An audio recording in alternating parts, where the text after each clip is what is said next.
What if the most dangerous thing your parents ever did to you was love you? Not abuse. Not neglect. Just ordinary, well-meaning, everyday love that slowly, quietly, taught you to stop being yourself. Friedrich Nietzsche saw it coming over a century ago. And almost nobody listened. Today, we're diving into one of the most uncomfortable truths in all of philosophy. A truth about how children are raised, how identities are shaped, and how entire generations are handed wounds disguised as wisdom. Stick with me, because by the end of this, you might see your own childhood in a completely different light. 1. The child as a reflection. Watch a child for one afternoon. Don't say a word. Just watch.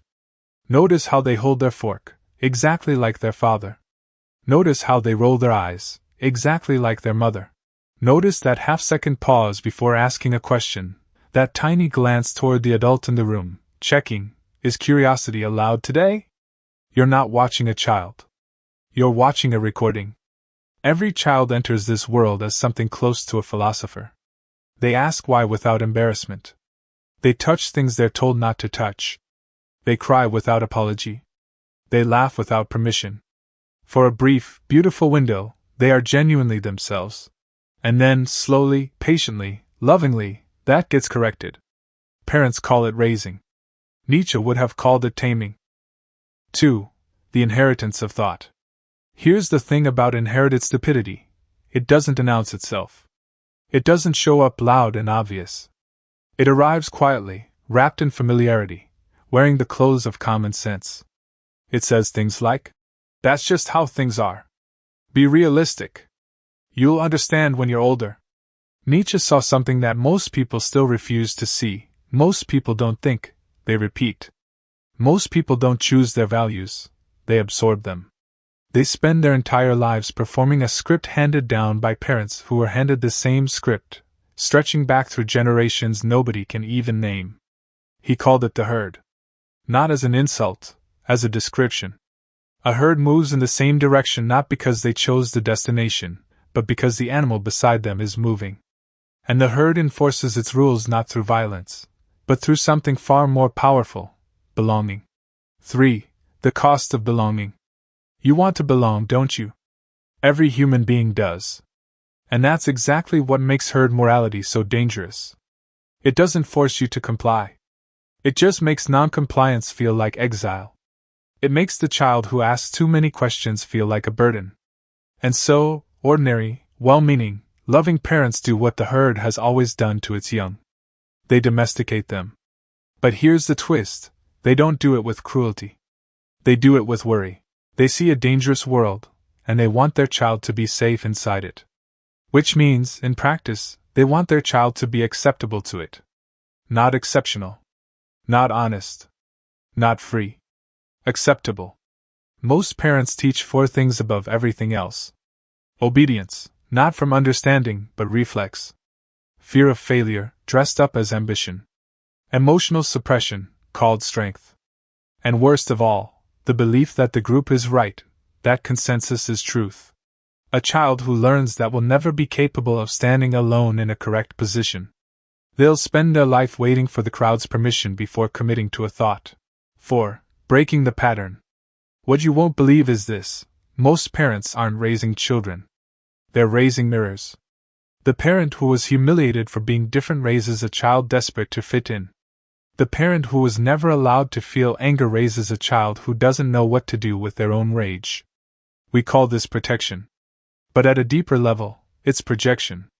Nietzsche wrote, "He who cannot obey himself will be commanded." The parent who hasn't mastered themselves will inevitably impose their unmastered self onto their child. So what does it actually mean to raise a child well? It starts with something almost no parent does naturally: letting the child be wrong. A child who has never failed believes somewhere deep in their nervous system that failure is final. And that belief will cripple them for life. It means taking their questions seriously. Not humoring them, actually engaging. Saying, "That's a great question, and honestly, I'm not sure either. Let's figure it out together." It means letting them disagree with you, especially about important things. The parent who can't be questioned is teaching their child that authority matters more than truth. The greatest gift you can give a child isn't safety. It's the capacity to navigate a world that will never be fully safe. Nietzsche believed that every few generations, a child escapes. Not because they had perfect parents, but because something in them, some stubborn, irreducible core, refused to stop questioning. He called this the will to power, not dominance over others, but the internal power to choose your own values rather than inherit them. That person doesn't emerge from comfort. They emerge from friction.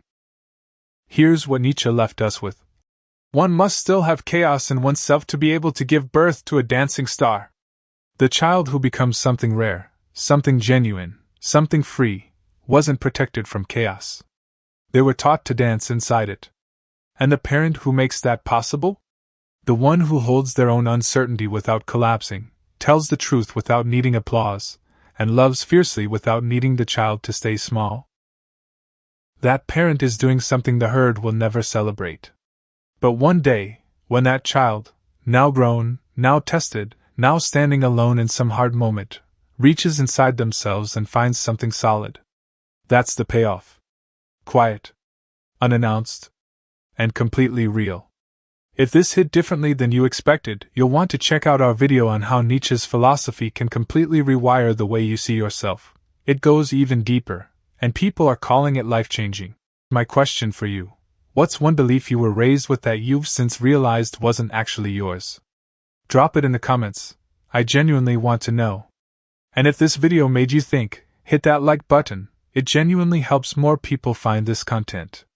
Subscribe if you want more philosophy that actually means something in real life. And turn on notifications so you never miss what's coming next. I'll see you in the next one.